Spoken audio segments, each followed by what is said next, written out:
За сайн байцгаана уу? Боловсрол суурилсан хөгжил төрийн бас байгууллагын дараагийн подкаст эхэлж байна. За өнөөдрийн оюун бэлэг судлаач бит хоёрын ярих гэж байгаа сэдэв бол ёс зүй гэсэн сэдэв байгаа. За ёс зүйн боловсролын талаар ер нь Япон улс бас нэлээд тэргүүлж явдаг тий. Тэгээд өнөөгийн Япон улсын хөгжлийн бас хамгийн суур үзүүлэлт нь ёс зүй юм болов уу? Өөрөлдвөл иргэдэн хоорондоо харилцахдаа ёс зүйн хэмжээнүүдийг маш өндөр хэмжээнд баримтлсан Япон улсын хөгжилд мэдээж ажил хийхтэй ч бай, амьдрал гэр бүлтэй ч бай, бүхэл харилцаанд угаас ёс зүйн хэмжээнүүд яригддаг учраас хөгжлийнх нь нэлээд суур тулгуурын болов гэж бодож байна. Тэгэхээр ер нь ёс зүйн боловсрол Япон улсын хөгжилд за ер нь ямар ч улсын хөгжилд ямар ач холбогдолтой байд юм бол хоёулаа энэ асуултаар подкаст хийлээ. За тэгээ нөгөө ёс зүй гэдэг үгнийхээ утгыг бас сайн бодонгоо ярил л да. Тэгэхээр хамт амьдрах гэж байгаа. За жишээлбэл би яг ажил дээрээ тулгуурлаад бодит жишээ аваад явъя гэж бодож байна.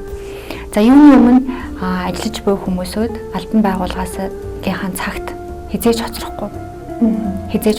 Цаг ургал наазахын ёс зүй. Энэ бол бүр нэгдүгээрт байрагдана. Хамгийн наазахын.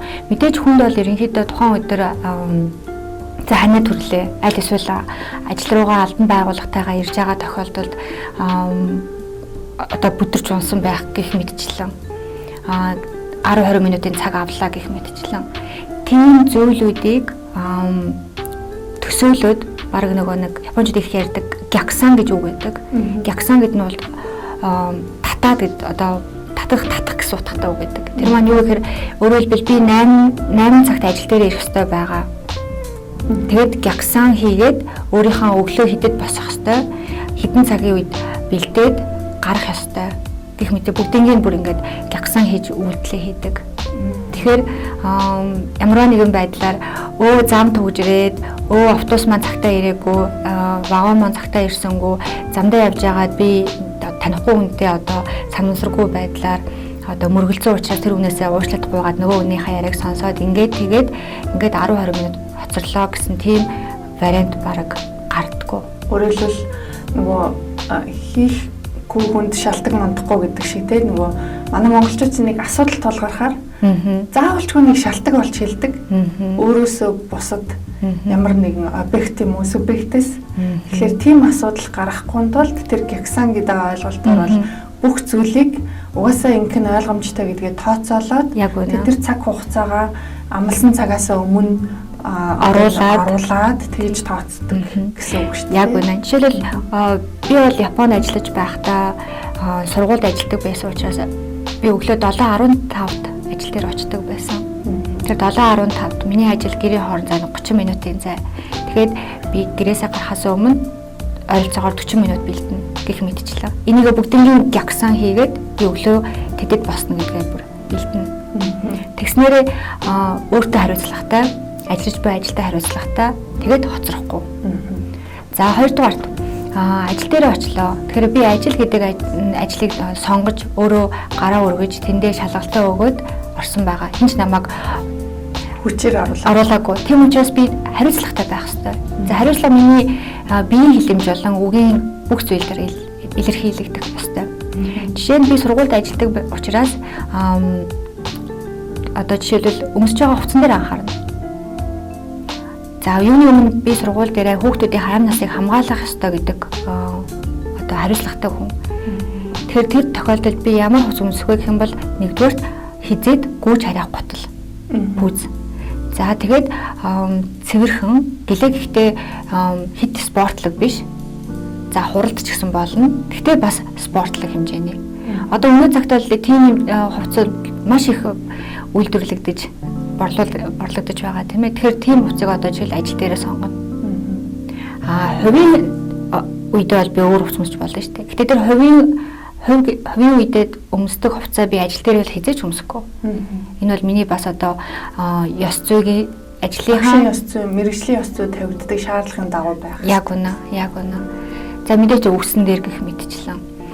За тэгээд ажлын байран дээр хамт ажиллаж байгаа хүмүүстэйгээ жишээлбэл за мэдээж мэдчлэх гэх мэтч энэ бол ойлгомжтой тийм ээ. За бас нэг Япон хүний өнөөгийн одоо бас нэг анхааруултай зүйл нь би нэг хит туушраад ээж магадгүй Гэхдээ заавал дурдах хэрэгтэй. Би энийг бол Монгол улсынхаа зарим албан байгууллагатай бас харьцуулж харсан, анзаарсан зүйл юу вэ гэх юм бол хит нөхөрсөг хандаад байгаа юм шиг хандлагаар одоо ажлын байран дээр ашиглаж байгаа, хэрэглэж байгаа үг, өгүүлбэр, ярьж байгаа ярианы сэдв ажилтай биш агуулга их ярьж байгаа юм санагдсан. Жишээлбэл би сургууль дээрээ одоо хэд их задгаарч хувийнхаа одоо хувийн амьдрал тохиолдсон явдлыг бол нэг ярихгүй байх нь. Харамсалтайгаар энэ бол манай Монгол улсад жоохон албан байгууллага дээр мэрсэр харагдсан зүйл. Өөрийнхөө хувийн болоод бусдын хувийн асуудлыг ховжиг болгож хин нэгэндээ ярих ч юм уу. Тэр бол ерөөсөө ажлын байран дээр байж болшгүй асуудал ахна шүү дээ. Тэрэн дээр бол манай монголчууд бас ер нь бол нэлээд байдаг шүү. Энэ бол надад харагдсан. За өөр нэг зүйл ерөнхийдөө за Монгол улстайгаа жишээд үзэх юм бол удамжаар явж байхдаа одоо нос цэрэн мэн гэж ярьдаг тийм ээ. Монголчууд маань нэлээд ярьж байгаа дээр нь залуучууд болон зарим хүмүүсийн хандлага бол айгүй сайжирч байна тийм ээ. Харамсалтай би яг Монголд ирээд одоо 5 сар болж байна. Бараг өдөрт 1-2 удаа хартдаг үйлдэл. Тийм шүү дээ. Ер нь бол манай монголчууд ч одоо яг хаанаасаа тэгж одоо тийм одоо ёс зүйгүй байдал нь гарч ирд юм уу мэд. Яг ингээд агарын одоо бохирдолч угаасаа ингээд доод хөлийн хэмжээнд бол аяг өндөр хэмжээнд байгаа шүү дээ. Тэг ингээд тоос босно. Нөгөө нос цэрэг хайсан юм чинь бүгд ууршингуудаа ялангуяа хүүхдэд яг наавч очиж хамаарлаа. Тийм илүү яг уу тий.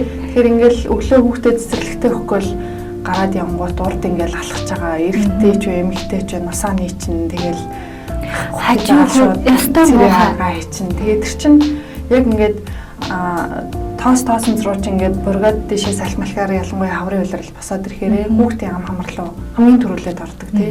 Яг харьцангуй өндөр дээж аав байгаа бах. Гэхдээ л том жижиггүй хамгийн түрүүлээд хүүхдүүдийн ам хамарлуу ордог. Тэгэхээр энэ бол өөрөө айгүй тийм одоо манай монголчууд ерөөсөө нэг тийм сурж өгөхгүй одоо ерөөсөө нэг л тийм байгаад байгаа асуудал байгаад байна л да. Тийм.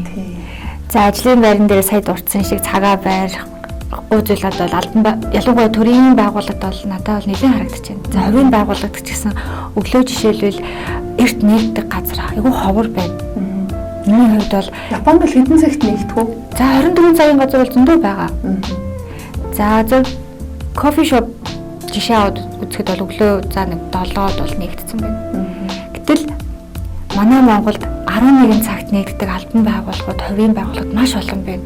Би нэг анзаарлаа. 11 цаг гэдэг маань ерөнхийдөө өглөөний тийм өглөө миний хувьд бол баг 1-2 нийт хэл бичээд бэлдэх нэг ямар нэг юм гараас гарах цаг байдаг. Боловч 11 цагт албан байгууллагатай ирээд төлхөрдөд нэг үзэгдэл бол харагдчих байна. Энэ бол надад маш харамсалтай.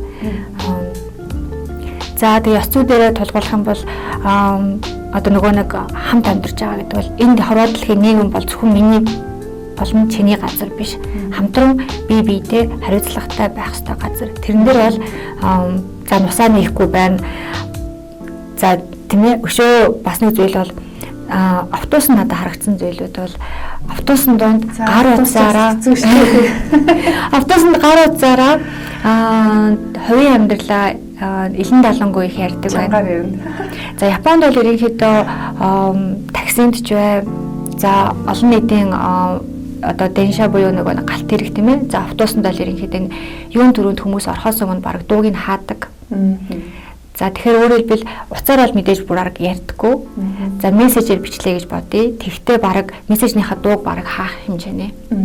За дуу хөгжим бол мэдээж сонсож болно тийм ээ. Гэлээ гэхдээ зөвхөн өөртөө сонсогдох хэмжээний волюм тохиргоо хийсэн байдаг. Гэх мэтчлэн. За автобусны жолооч маань баг автобусанд сууж байгаа маш олон хүний амь насыг хариуцаж байгаа хүн байгаа. Тэр хүн бол маш өндөр ёс зүйтэй байх хэрэгтэй байна. Харамсалтай нь өөрийнхөө хүсэл сонголтоороо маш өндөрөөр дуугаа сонсох, дуу хөгжим сонсох. За тэгээд гар утсаа ашиглаж ярих болт тий. Энэ бол надаа тэр хувь хүний ёс зүй бол жоохон хэцүү байна гэж харагдаж байна. Түүнчлэн тухайн хүнийг ажилуулж байгаа албан байгууллага маань албан байгууллагын ёс зүй дээрээ анхаарах хэрэгтэй. За тэгээ бас за Япон улстай ингээд Монголыгаа харьцуулаад ингээд жишээ аваад авах юм бол хүмүүс бид нар бол хүнсээ авдаг. Бараг өдөрт хүн болгон дэлгүүр ямарваа нэгэн байдлаар ордог. Үний тавиагүй зүйл надад маш их олон харагддаг. Тэр болгонд үнийг бараг асууна. Тэгээ харилцан үйлчилж байгаа хүндээ үйлчлүүлэгч одоо худалдагч маань харилцааны ёс зүй доголдолтой харагддаг. Инээмсэглээд ярилцаад үнэ хэлэх. За тэгээ худалдаж авсан тохиолдолд баярлалаа гэх мэтчлэн. Энэ бол миний хувьд бол маш хүнд зүйл бол биш. Хүний бол хийж чадахгүй зүйл бол биш. Зүгээр сэтгэлгээний одоо хэмжүүр. За тэгээд хүн чанар болсон байдал харагдаж байна. За би энэ боловсролыг эзэмшээгүй гэхээс илүүтэйгээр хүрээлэн бүх хүмүүсүүдийг анзаарч харж чадвараа бэхжүүлээд бараг дүүрээгээд хийж болно шүү дээ. Хамгийн багтаал тийм ядаж. Тэгэх юм бол би биедээ бол гэгээлэг уур амьсгал бүрдүүлнэ. За энэ мэдчлэн харагдаж байна.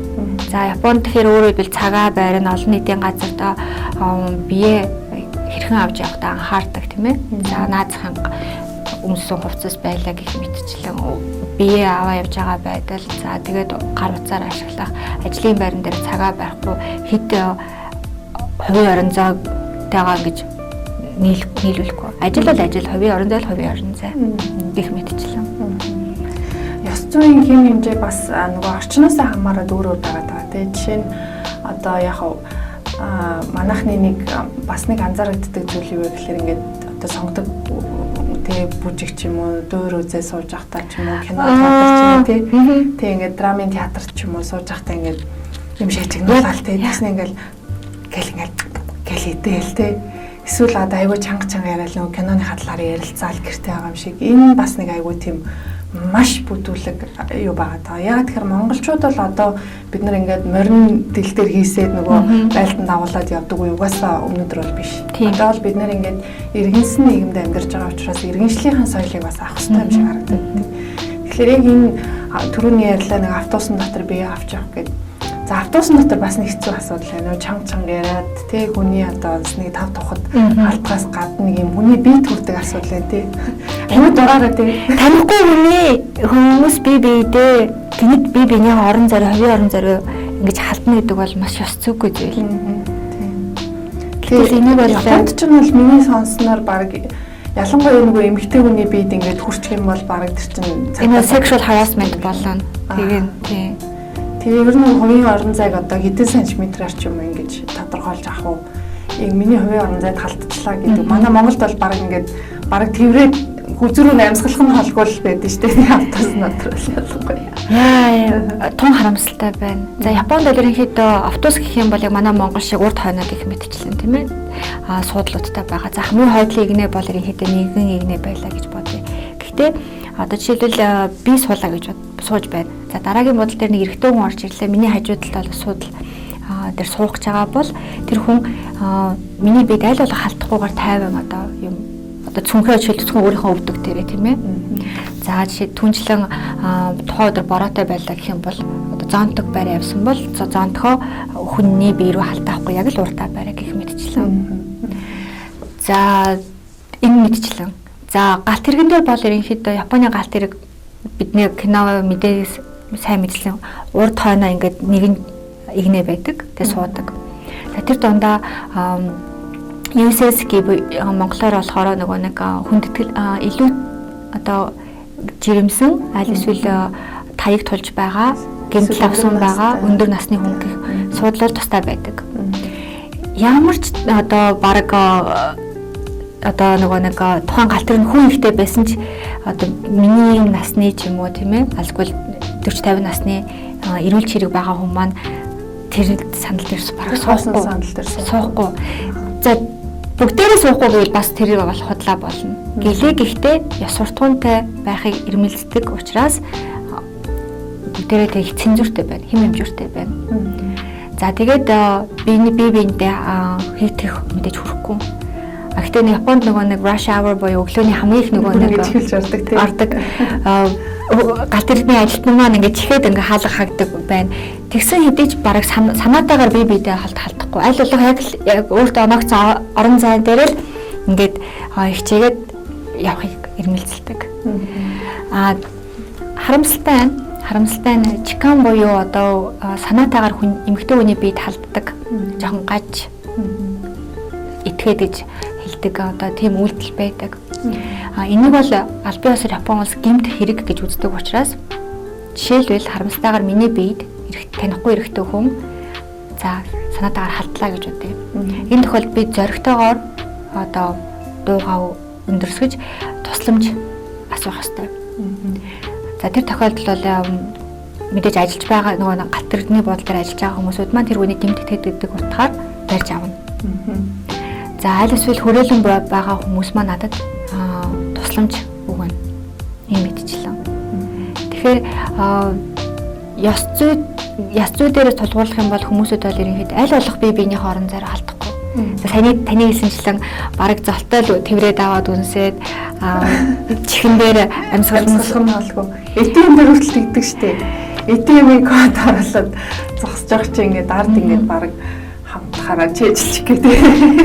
Хайр тийм. Тэр бол маш хувийн орон зайраа халдаж байна тийм ээ.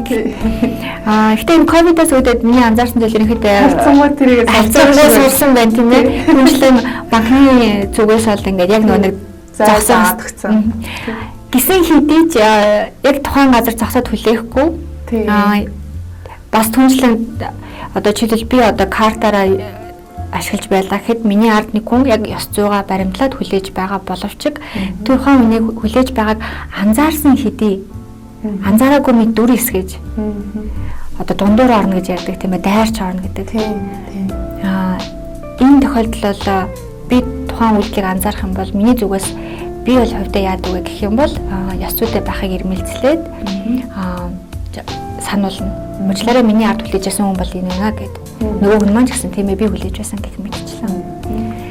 Ингээд би бидээ жоохон хүндэтгэлтэй хандаад хараахан ёс зүй жоохон төлөвшөөгүй байгаа тохиолдолд сануулад анхааруулад дэмжлэг өгөө жоохон явал одоо яг энэ нийгэм маань баг багаар хэм хэмжүүрд ороод ёс зүйтэй болоход төхөн юм болов гэж бодож байна. Тэгэхээр яг манай улсын хөгжилт басыг энэ харах бид хоёрын ингээ яриан дундаас ингээ сонсохоор маш жижиг юм шиг хэрнээ. Энэ бол яг бидний нөгөө одоо зам дээр замын хөдөлгөөнд оролцож байхдаа хин нэгнийхээ урдуур яг нөгөө түрүүний тэр очер дайрдаг гэдэг шиг л ингээл бүгдлийг нээл явж байхад л нэг нь ингээл урсгал сүрж орж ирээл нэгнийхээ урдуур жигдэг тий. Тэгээл дөнгөж ингээд гэрэл унтраал шав гэрэл асаал шилжилт явагдаж байхад л бүгдээрээ ингээл амжих гал тайрал нөгөө эсрэг урсгалаа хаах жишээний ерөөс ингээд манайхны нэг тийм ямар ч нэг тийм юмд хүлээц авахгүй төвчээр авахгүй зам бол өөрөө яс суртахуунгүй байдлыг илт харуулж яадаг. Тэгээд эннээсээ ингээд бие биенийхээ төгжээ саатан болдог дандаа тий. Зам дээр ч төгжрэл саатан болдог, соёлын ч төгжээ саад болдог. Тэгээ нэгний одоо тий эрх зүйн хэвийн байдалд дандаа халдж яадаг нэг тийм үйлдэлүүд байнга л ажиглагдаад байна л да. Зүгээр тэр хүн тухайн үед ингээд эвгүй санагдаад байгаа нусаа гаргаад түйгээ гаргаад чи тэр хүн дэвтэйхэн байгаа боловч дараа нь тэргээрээ явж байгаа хүүхдийн ам хамар руу орно. Тэрэн дээр нь хүн гიშгээд гэртээ яваад орно. Тэр нь гэртээ яваад орсон тэрэн дээр нь хүүхэд нь налх хүүхэд нь мөлгөж очиод хараандаа хийх чинь ингээд л бүх юм жоо уялдаа холбоотой байгаа шүү дээ. Тэр хүнийг одоо харамсалтайгаар нусаа ингээд тийм ээ годомжин нээж яхад тэр хүний анзаараагүй гэхдээ 10 20 алхмын цаана байгаа хүндний чихэн сонсогдож байгаа тэр үйлдэл өөрөө борог яс суртахуунгүй муухай сэтгэл төрүүлж байна. Тийм. Тэгэхээр юм байна. Тэгэхээр за тэгвэл ер нь яг энэ ёс зүйн энэ боловсрал гэдэг зүйлийг ер нь Японд хэдэн наснаас одоо ямар арга барилаар ямар оролцогч талууд хамтарч энэ боловсролыг олгох юм болоо. Ер нь ёс зүйн сурагчид гэд мэдээж байгаа л бах тийм. Тэгэхээр нөгөө хоёлаа наснаас нь ахуулаад ингээд ярилцаад дэш явъя тий. За тэгээ.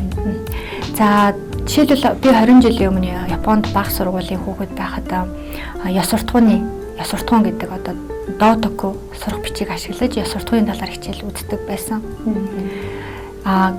Тухайн үед ихтэй ерөнхийдөө яг нэг 7 хоног болгон биш 2 хоногт нэг удаа орох гэх мэтчлэн жоохон тийм байсан.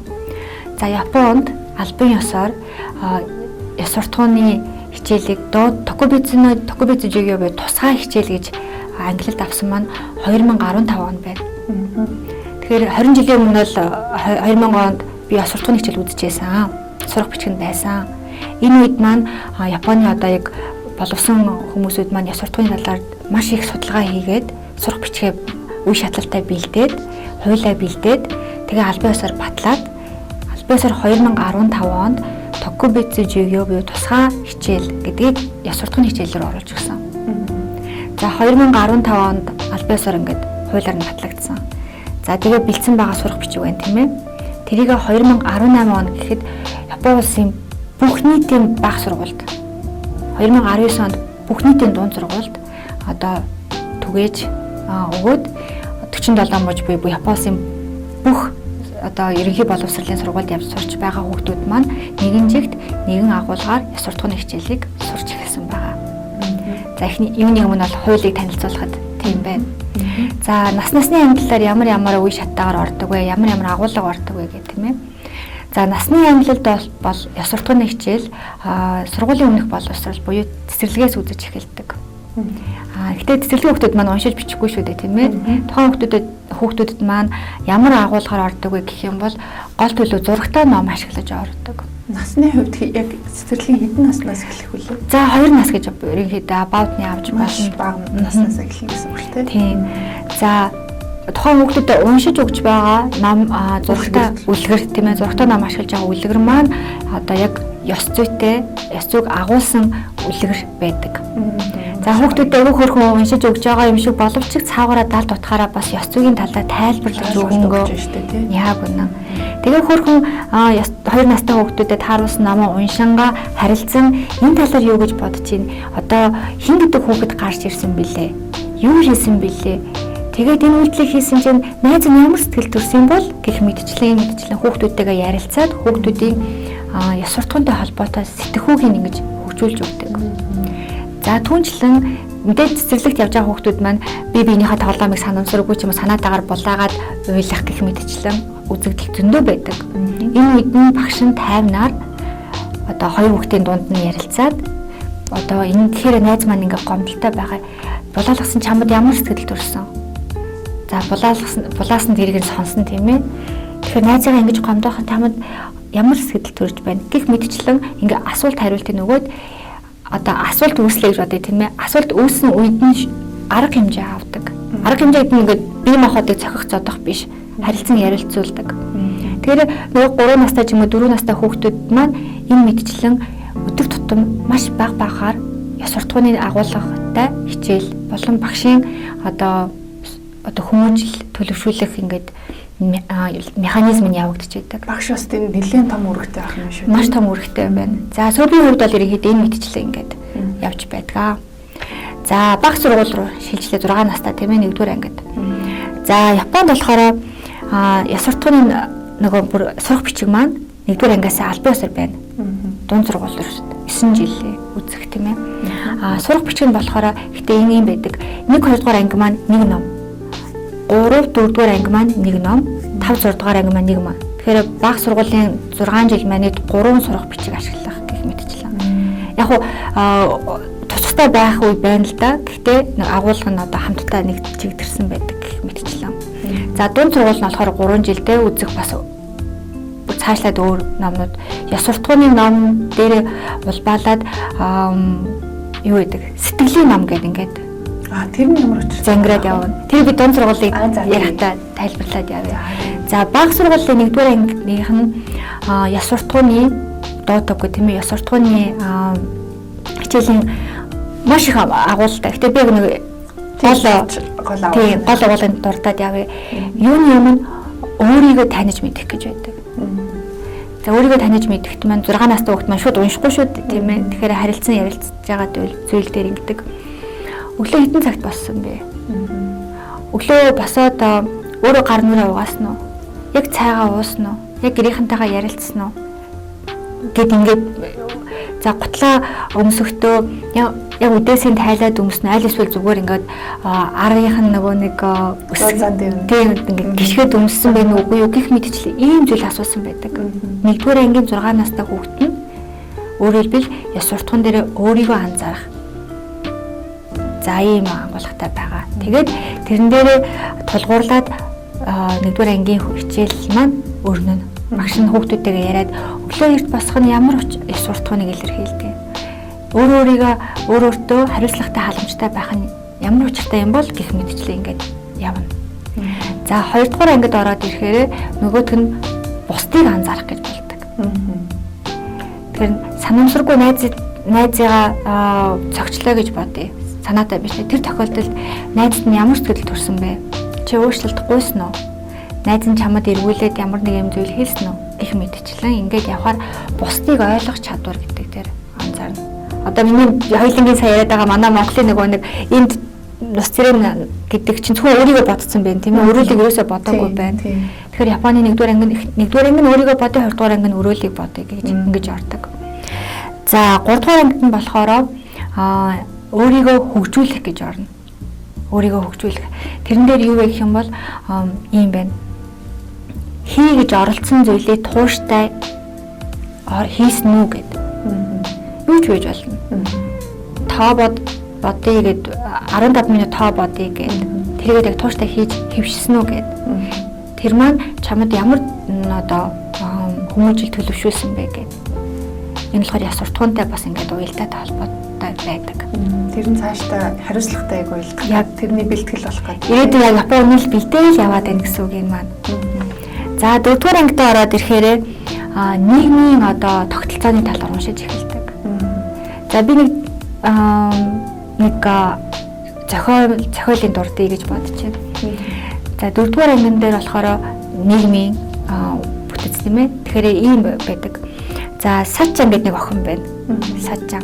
Ээжтэйгээ хамт автобусан суугаад эмээгийнхаа гэрт очих гэж байна. За тухайн өдөр маань бороотой өдөр байлаа.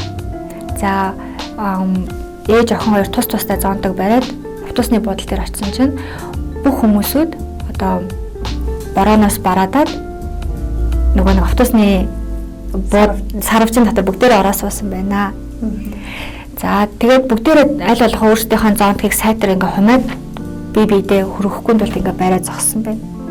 Гэтэл Сачин харамсалтайгаар зоонтгоо барьсан чихтэйгээрээ автобусны буудлын нэг сарвчин дотор зогсоод нэг хүнийг цохих гээд байсан зоонтгоороо. Тэгээ ээж нь дэрийг нь анхааруулад зоонтгоо хумсан гэд. За тэгээд бороо орсон болохоор нөгөө 4 настай буюу 9 настай охин байна тийм ээ. Сэтгэлд нэг гой таагүй мэдрэмж төрж даарсан ч юм уу автобус нь ирэхгүй удсан гэх мэтчлэн нөлөөсөн. За тэгжээд л автобус маань ирлээ. Сачаа өөрийн мэдлэхгүй автобус руу гүйсэн. Гэтэл гинт нэг хүн өөрөөс нь ингээ бариад авсан гэдэг чи араас нь. Эргээд тартал өөрийнх нь ээж нь байсан. Ээжээгээ өдөртөл харж байгаагүйгээр ууртай царай гаргасан. За тэгээд хүлээж яг автобусаа хүлээж байсан хүмүүсүүд эндээс дараалтаа ороод Сачаа өөрийнхөө яг орох дараалаараа орсон. За ээж нь эмээгийнхаа гэрийн ойролцоох автобусны буудлын хүрэн хүртэл Сачаантай нэг ч үг яриаггүй цонхоор хөмсгөө зангидаад ууртаа харсан. Сачаанд юу тохиолдсон бэ? Эндээ Сачаан юу ойлгосон бэ? Ингээд ийм өгүүлбэр ийм зохиол байх гэх мэтчлэн. За ингээд хүүхдүүдтэйгээ багш нь ярина. Энэ тохиолдолд юу байх вэ гэдэг. Ирээдүйн нөгөө нэг Япон хүний нийгэмтэй хандах хандлагыг энэ мэтчлэн уран зохиолоор дамжуулаад хүүхдүүдтэйгээ олгодог. Бусдын эрх чөлөө, бусдын эрх ашигт ингэж хувьчилсан байдлаар одоо яс зүгүү байдлаар халдаж болохгүй шүү дээ гэдгийг ингээд бүр 4-р ангиас нь ахуулаад яг ороод эхэлдэг. Тэгээд хүүхд хамгийн гол нь тэрийг нөгөө хүнээр хэлүүлэх биш өөртөө ярилцдаг байна тий. Тэгж байгаа тэгээ санаа бодлоо илэрхийлээд тэгэхээр илүү хүүхдтэй гүн сууж өгнө шүү дээ тий. Тэгэхээр бас нэг юм дурдъя. Нөгөө нэг Япон улсын яс суртахуун болохоор ийм байсан. Одоо жишээл надад гэсэн тохиолдсон зүйл 20 жилийн өмнө баг сургуультай нөгөө нэг яс суртахуун гэхээр гол төлөө уран зохиол уншаад тэгээд эндээс өөрийнхөө төрсэн сэтгэлдээ бичдэг байсан. Одоогийн Япон улсын яс суртахууны хичээлийг яаж ордог гэх юм бол яг одоо энэ Сачангийн зохиолыг уншаад жижиг өгүүлбэрүүдийг уншаад тэгээд ярилцсан. Зөвхөн одоо бүгдээрээ багш уншаад бүгдээрээ сонсоод тэгээ үзэл бодлоо бичих биш. Багш уншаад бүгдээрээ харилцаж уншаад тэгээд дискасс ярилцсан. Ингэж яс суртахуунаа хөгжүүлдэг тийм байна. За тэгээд 5 дугаар анги руу шилжиж тийм ээ. За 5 дугаар анги дээр болохоор гол төлөв Японд одоо түүхэн хүмүүсүүдийг ярьдаг.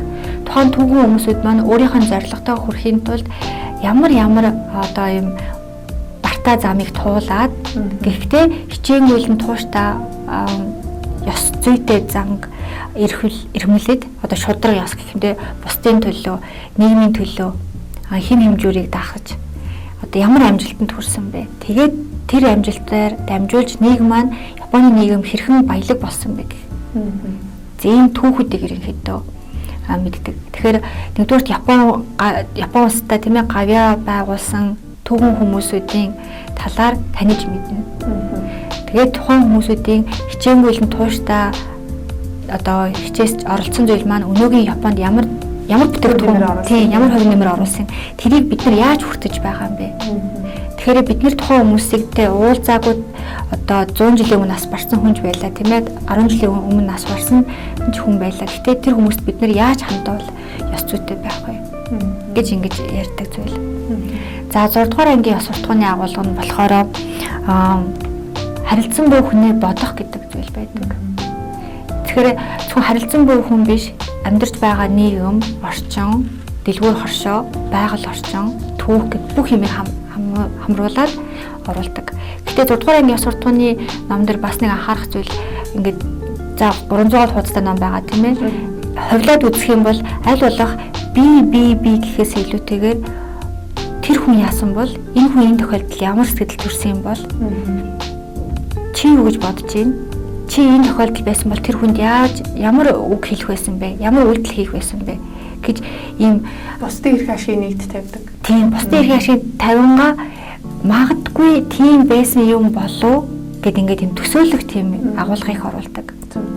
Тэгэхээр би ч л одоо таа ч гэсэн гудамжаар ингээ хоёлаа явж байгаа зөрөө явж байгаа хүний бидний овог нэрийг мэдэхгүй, насыг мэдэхгүй, тэр хүн тохиолдсон амьдралыг мэдэхгүй. Гэхдээ бид нар тэр хүнд хүндэтгэлтэй хандаж ёс зүйтэй байснараа тэр хүнд ч гэсэн эрх ашигт нь бид нар халдахгүй тийм ээ. Тэгэхээр магад энэ хүнд ийм тохиолдол зүйл болсон байж магадгүй учраас ийм үг хийсэн юм уу, ийм үйлдэл хийсэн юм уу гэж төсөөлөх чадварыг 6 дугаар анги руу оруулж ирэхээр илүү бодуулдаг. Нэг ясандаа нөгөө эмпати чадварыг нь хөгжүүлж гин гэсэн үг тийм. Яг тухайн хүний оронд өөрийгөө тавьж үзэх. Яг энэ хүний нөхцөл байдалд байсан бол би яах байсан бол энэ хүн магадгүй цаана юу ч болсон юм бэлээ тий. Яг одоо энэ реакшнийг үзүүлэхэд тулд юу ч үз толсон байж боломж гэдэг юм уу. Тэр өнцгөөс нь бас хараасаа гэдэг тийм ойлголтыг өгдөг байна. Яг үнэ.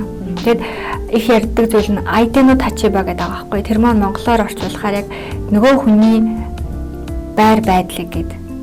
Тэгэхээр яг таны хэлсэнчлэн тэр хүн бидний мэдгүй амьдралыг туулж ирсэн учраас төсөөлөөд тэгээд инэрэнгүү хандъя гэсэн. Тэгэхээр энэ тохиолдолд анатава нани ушимаска энэ тохиолдолд чи яах вэ гэж өөрийгөө төсөөлүүлж их ярилцаж тэгээд бичүүлдэг юм байгаа. За насны англиар гэх юм бол одоо сөбөөсөө ингээд дунд сургууль руу шилжин. Дунд сургууль руу шилжээд ирэх юм бол яс суртахуун байгаа. Дээр нөгөө өөрийнхөө юу байдаг юм сэтгэлийг анзаарсан зүйл. Тэр маань юутай холбоотой гэх юм бол одоо бидний сайн мэдж байгаа LGBT гэж байгаа тийм ээ. Тэгэхээр хүн гэхээр зөвхөн эрэгтэй хүн одоо эмэгтэй хүн зөвхөн эрэгтэй хүнийг хайрлах ёстой. Эрэгтэй хүн заавал ажлын байран дээр гараад гэр бүл авч явах ёстой. Эмэгтэй хүн заавал хүүхэд төрүүлэх ёстой гэсэн энэ бол үгүй юм аа. Өөрөөр хэлбэл хүүсийн тэгшэрхийн тухай ойлголтыг ярьж хэлдэг байна. Яг үнэ. Тэгээд таны сэтгэл ямар байгаа вэ гэдгийг илүү дунд сургууль дээрээ яс суртахуунтай уялдуулж ойлгож хичээлээ үздэг. Тэгээд бас энэ Токио Олимпиадад болсон холбоотой зүгээр бас холбоотой зүйл юу вэ гэх юм бол бас гадаад хэл соёлыг бас хүндэтгэ гэдэг агуулга бас яс суртахууны сурах бичвэр их давамгааж орж ирсэн. Түүнчлэн хүний өнгө арьс үзэл бодол гэх мэтчлэн агуулгад бас нэлээд орж ирсэн байгаа. Одоо өөрөөр хэлбэл нөгөө улс орн болгоны соёл, уламжлал, амьдрах орчин хэв маяг бүгд өөр өөр байгаа. Тэр болгонд хүндэтгэлтэй хандах тэр ойлголтуудыг өгч хэлсэн гэсэн утгаар тийм. За насны ангилалд бол юм байна. За тэгээд нөгөө нэг ямар хичээлүүдээр дамжуулж ёс суртахууныг эзэмшдэг вэ гэх тийм ээ.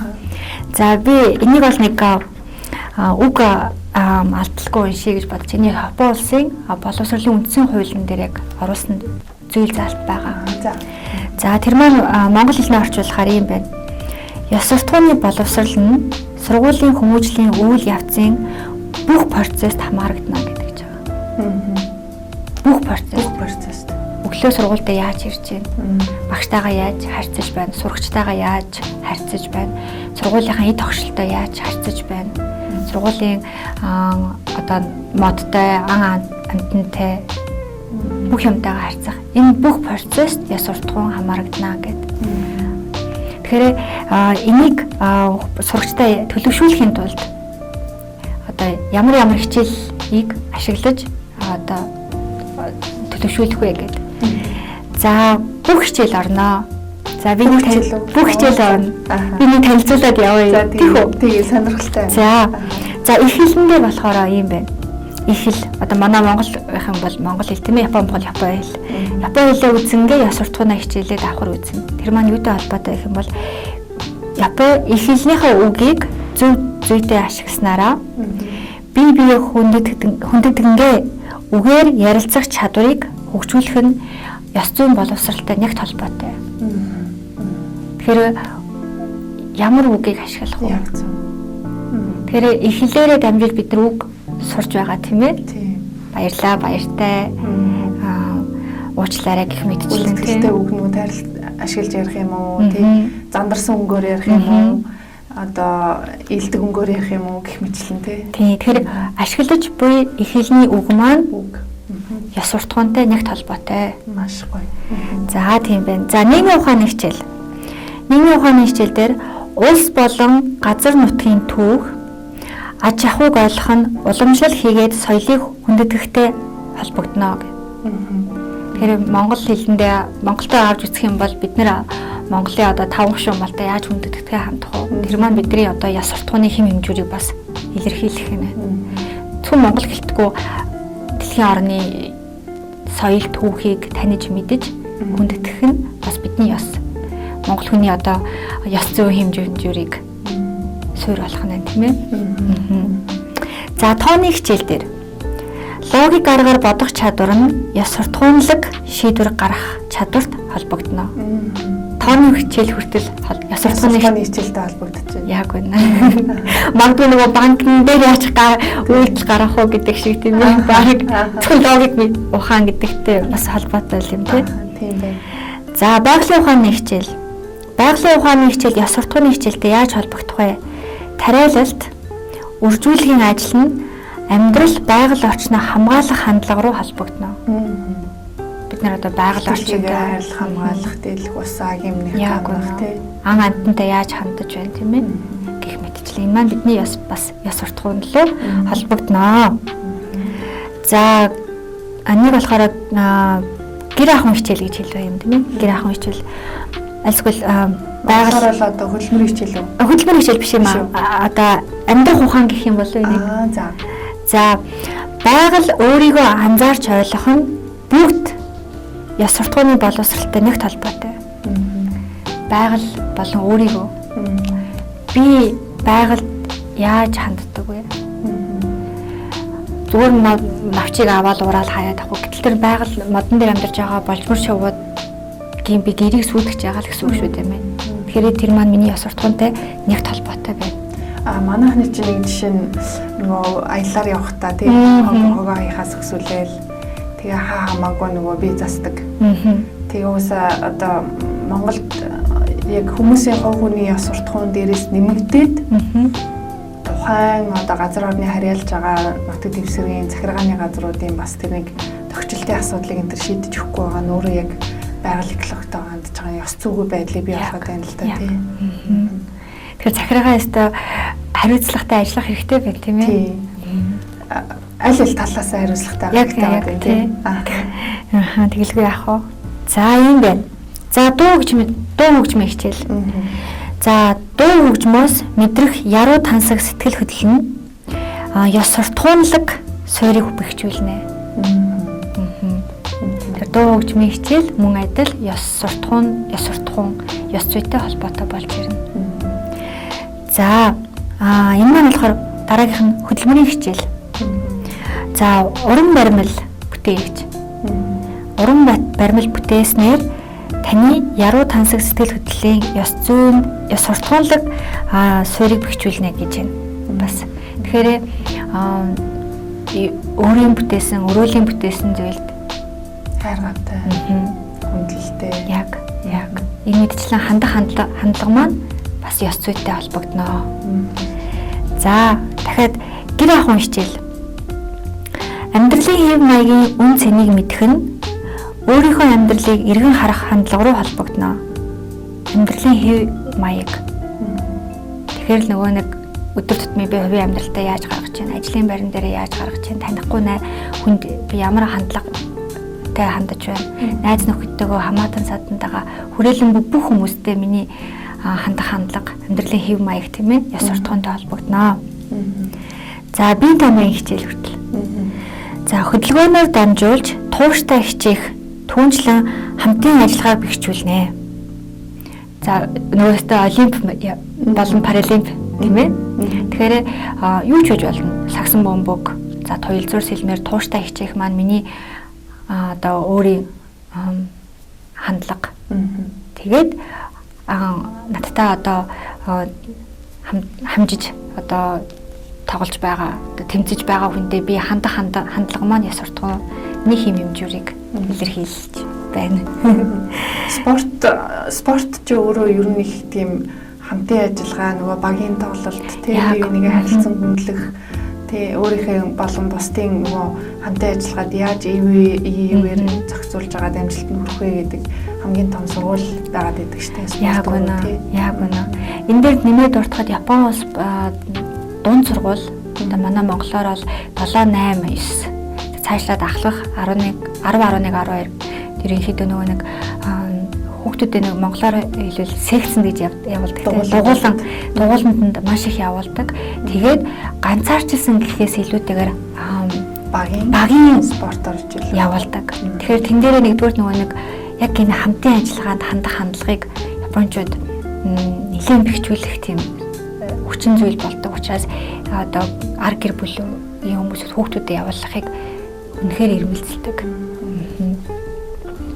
За дараагийнх нь гадаад хэл соёл. Хэл болон соёлыг ойлгох нь дэлхийн хүмүүстэй нөхөрсөг холбоо тогтоох ёс зүйтэй нягт холбоотой гэж байна. Энэ бол тийм төрний хоёлынх нь ярьсан нөгөө ялгаатай байдлыг танин мэдснээрээ бусдын соёлд хүндэтгэлтэй хандах. Тэр суур хүмүүжил болоод байна тий. За тэгээд Японоор бол энийг суугуудыг гээж өгөө гэд монголоор болохоор бараг бүх нийтийн цаг гэж болох юм байна. Зөвхөн 1-р ангийн хүүхдүүд биш тийм ээ. 1-р анги 2-р ангитай хамжаад нэг юм хийх ч юм уу. Альсгүй 1-р анги дотроо өөртөө ярилцах гэх мэтчлэн хичээлээ хийлдэг. Энэ дээр болохоор төрөл бүрийн ёс зүй, үзэл баримтлалыг агуулсан нийгмийн асуудалд хандах нь амьдралыг эргцүүлж бодохтой холбогдно. Тэгэхээр багш маань тухайн хичээл дээр нэг сэдв барьж аваад за тэгээд тэрийгээ сурагчтайгаа ярилцаад 1-р ангийн хүүхдүүд маань 3-р ангийн хүүхдүүдтэйгээ хамжаад ярих гэх мэтчлээ. За дараа нь тусгай үйл ажиллагаа. Нийтийн үйл ажиллагаа түүнчлэн нийгмийн тус хөдөлмөр нь ёс зүйн боловсролд их хувь нэмэр оруулна гэдэг. Энэ бол гол төлөв бага сургууль гэхээс илүүтэйгээр их цаг нь дунд сургуульд орж ирдэг. Мэдээж бага сургууль байгаа л та. Дунд сургууль дээр жишээлбэл нөгөө нэг дунд сургуулийн 2 дугаар ангид Япон бүх нийтээрээ ажлын байран дээр нэг 5 өдөр гарч үздэг гэдэг. Тийм хоёлаа өмнөх дугаараар ярьж байсан тийм. Тэр маань тэгэхээр 13 настай 14 настай хүүхэд маань ажлын 5 өдөр ажлын байран дээр гарч үзнэ гэхээр сонирхож байгаа мэргэжлийн дагуу ажлын байран дээр гарч үзнэ гэдэг. Тэгэхээр яг нөгөө нэг сурагч гэхээсээ илүүтэйгээр гэнэт ажилтан болох юм тийм ээ. Тэгэхээр ажилтан болохоор ямар хандлага тухайн хүүхдээс гарах уу гэдгийг бас суртахууны зан чанарыг эндээсээ бэхжүүлж авна гэдэг. Зөв. Өөрөөр хэлбэл нэг багийн гишүүн болоод ажлын байран дээр гараад хамтын ажиллагаагаараа одоо нэг ямар нэгэн үйл ажиллагаа явуулаад үзэхээрээ тэр дундаас гарч байгаа харилцаанууд дээр ёс зүйн суралцаад явдаг гэсэн. Яг үнэ. Тэгэхээр Япон улсын одоо өнөөгийн хүнийг одоо ёс суртахуунтай хүн бий болгохын тулд Япон улсын засгийн газар ямар арга хэмжээ авч байна вэ гэх юм бол боловсролоор дамжуулж бүх нийтийн ард иргэдэд ёс суртахуунтай хүн болгохын тулд хичээж байна. Насны англи гэх юм бол сургуулийн наснаас эхлээд бүр насан туршийн боловсрол мэдээж явагдана л да тийм ээ. За тэгээ ерөнхий боловсролын сургууль дээр болохоор яаж байна гэх юм бол зөвхөн ёс суртахууны хичээл гэж заагаад байхгүй бүх хичээлээ ёс суртахуунтайгаа үйдэг байна. Яста үнэхээр манай Монгол улсын одоо иргэн бүр яг энэ асуудлыг гүн гүнзгий сайн ойлгоод дээрэс нь одоо манай боловсролын системээс тэгээ нөгөө бодлого агуулга хөтөлбөр дундах бүх үг үсгээрээ яг ингэж бас энэ ёс суртахуун гэдэг зүйлийг ингээд гүнзгий нэвтрүүлэхгүй бол үнэхээр өнөөдрийн одоо ингээд Монгол улсын байгаа байдал бол одоо миний хувьд бол одоо харахаар яг үнэхээр яг ёс суртахуун дээр л очиж гацаа үсгээд идэг юм шиг надад анзаарагддаг. Тэгээд одоо төрийн эрх барьж байгаа байгууллага байна уу? Төрийн одоо үйлчлэгээ болон хувийн үйлчлэгээ үзүүлж байгаа хувь иргэд байна уу? Тэгээд бие биенийхээ амьдралд ажлын харилцаанд бүх шатандаа дандаа ёс зүйн доголдол анзаардаг тийм. Ердөөсөө нөгөө бусдын гэдэг эрх ашигыг тавьдаггүй. Зөвхөн би гэдэг эрх ашигыг дандаа тавьж идэг. Тэгэл одоо би л одоо элийн агшинтал ингээл болчвол одоо ерөөсө бусд нь бол ерөөсө надад хамаахгүй гэдэг. Энэ хандлагаа л монголчууд үнэхээр ойлгох шаардлагатай байгаа. Тэгэхээр Япон улсын хувьд хөгжлийн яг гол суур үзүүлэлт нь ердөөсөө л энэ байгаа даа л да. Яг хөгжлийн төлхөөр ердөөсөө л энэ байгаа даа.